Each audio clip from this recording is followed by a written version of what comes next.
मेरो याद आएन तपाईलाई? किन नआउने नि? कति आउँछ कति आउँछ तिम्रो याद? आज बल्ल मलाई चिसो हावा चलिरहेछ के गाइस? कस्तो खतरा बादलहरु देखे यार। के गर्नु?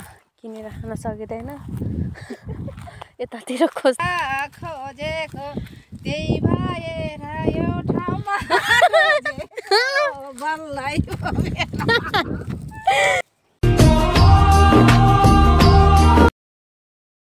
Hello guys, welcome to my new blog. आजको मेरो ब्लगमा स्वागत छ सबैजनालाई। आज चाहिँ कस्तो खतराको घाम लागिरहेछ गाइस। अनि आज दिदीसँग पनि भेट भएको छु। हेलो दिदी, हाई भन्नु न यता फर्केर। सन्चै हुनुहुन्छ? सन्चै छ। ए अनि मसँग कति महिना नभेट्दा कस्तो भयो? मेरो याद आएन तपाईलाई? किन नआउने नि? कति आउँछ कति आउँछ तिम्रो याद? आज बल्ल मैले नि याद गर्छु नि रे के आज। अनि गाइस आज चाहिँ दिदीसँग भेट भएको थियो। अनि ट्रेन दिदीसँग भेट भएको थियो। अनि आज दिदीसँग यसो बाहिरतिर निस्किँदैछौँ। त्यस्तै हो। यतातिर आछौँ कि गाइस, साग टिप्ने भनेर आएको। अनि खोइ अब साग हेर्दैछौँ।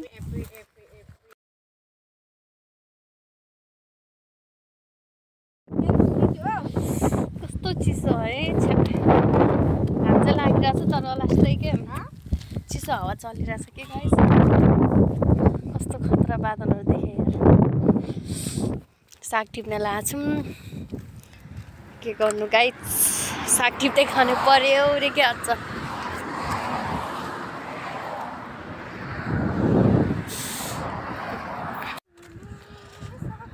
कस्तो राम्रो फुलहरू फुलेको यार।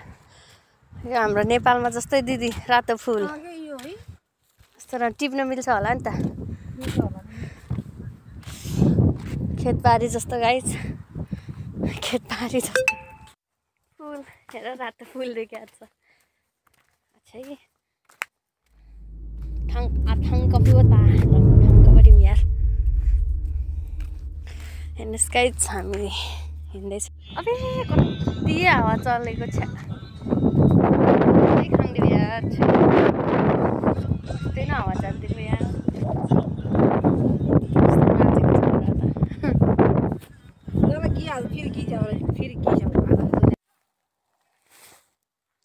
गाइस हेर, के गर्नु, किनेर खान सकिँदैन। यतातिर खोज्दै खानु पर्यो।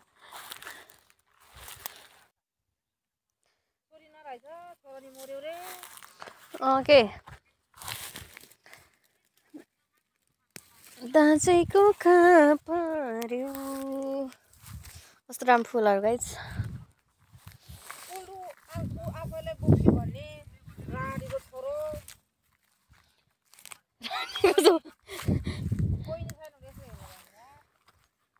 के त्यस्तै हो के।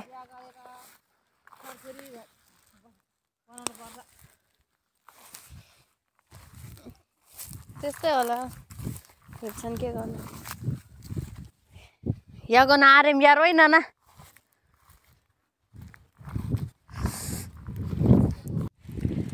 म त हजुर पुरीला खोजेको, पुरीला खोजेको त्यही भएर यो ठाउँमा